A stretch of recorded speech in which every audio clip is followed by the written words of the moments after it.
On July 28th, the fateful day, I saw the Emoji Movie.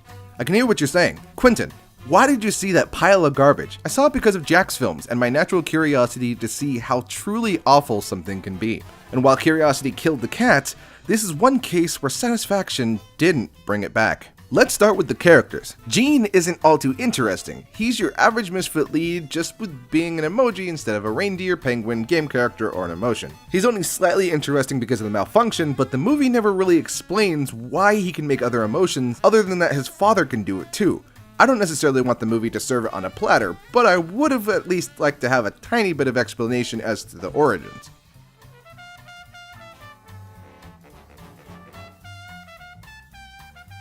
High Five is a diva and is this movie's comedy relief. I rather enjoy his character throughout the movie, despite how annoying his antics were. There's a scene in the movie where the gang goes to the Just Dance app and High Five turns it on because he's a hand, and there's a big red button, which is later brought back when Smiler is about to kill Gene and his dad with her giant mega death bot, and he saves them because of hand and giant red button syndrome. He was honestly the only character who I liked because he was ridiculous and didn't take himself seriously, which is what the movie should have done in the first place. Even when he was acting all serious and touting how he used to be popular, it's portrayed in such a way that is amusing and shows that he really is just a goofball. Initially, Jailbreak was my favorite character. She was smart, she was spunky, she had attitude, but then everything changed when they learned that she was the legendary princess emoji that has escaped the phone.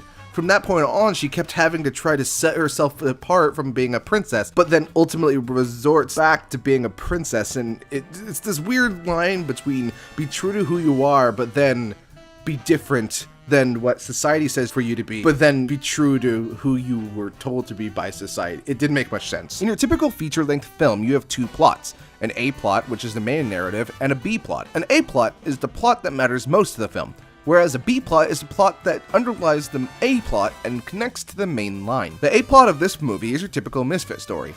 Misfit is being ridiculed for being different, Misfit leaves and gets kicked out, Misfit finds the one who tells them they are special, Misfit loses what made them one in the first place only to regain it in order to save their community and be heralded as a hero. I don't have an issue seeing the same story told over and over again through a different lens.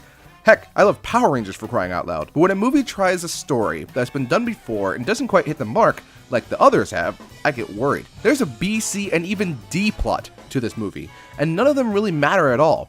B is the whole Deathbot chasing the gang down, C is Gene's parents trying to find out where he is while also repairing their marriage, and D is the human story, which barely matters to the story other than for plot. Most features have subplot. It helps pad the film and interweave characters together. The Emoji Movie doesn't do this well with the subplots that it has, and you can tell which ones you can remove by taking them out of the equation and seeing if it harms or helps the film. You can't remove the human aspect entirely as it would defeat the entire purpose of emojis, but you can strip away the Deathbots and Gene's parents pretty easily. Taking away the Deathbots does strip some tension, but for most of the movie they aren't a problem for the characters. They remind me a lot of the animal control guys from The Secret Life of Pets. They exist to create drama, yet don't really need to be there for drama to exist. You can create the same amount of tension by having Smiler outcasting Gene rather than sentencing him to death, seeing as to how the movie views going outside your app as a death sentence in and of itself. Then the whole part about Gene's parents can be removed as well.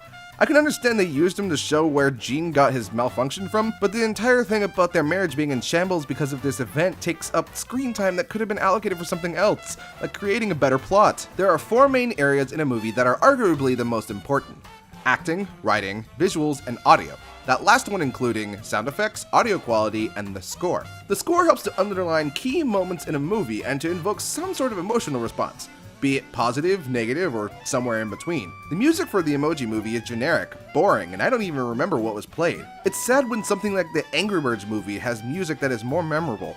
Yet again, Rovio actually cares about the original IP and did a pretty darn good job with a movie about freaking birds. A lot of the jokes in the movie can be seen coming from a mile away. In fact, a lot of the gags are almost mirrorings of those guess the message pictures that use emojis instead of words. In the first few minutes we get monkey business, a fart joke, and a shrimp jumping into a chalice of barbecue sauce. No, I'm not kidding about that. I understand that comedy is subjective and I would be lying through my teeth if I said I didn't laugh at some of the jokes, but I laughed at a lot of them because I saw them coming in the distance. There were only two that I didn't foresee: High Five having a butt crack and the Star Trek reference. The problem with the humor in this movie is that there's nothing that isn't too obvious. Part of good comedy is crossing a line tastefully and shocking the audience to a degree in which invokes laughter. Since the movie is about images that can be combined into a joke, the setup and punchline are already shown before the joke has a chance to build, leaving the average audience member to just groan and half laugh at the dud that just sparked instead of launching. In my case, I made a loud that probably made the 12 people in my theater look at me funny. Opening day and there were only 12 people on a Friday at 8:45.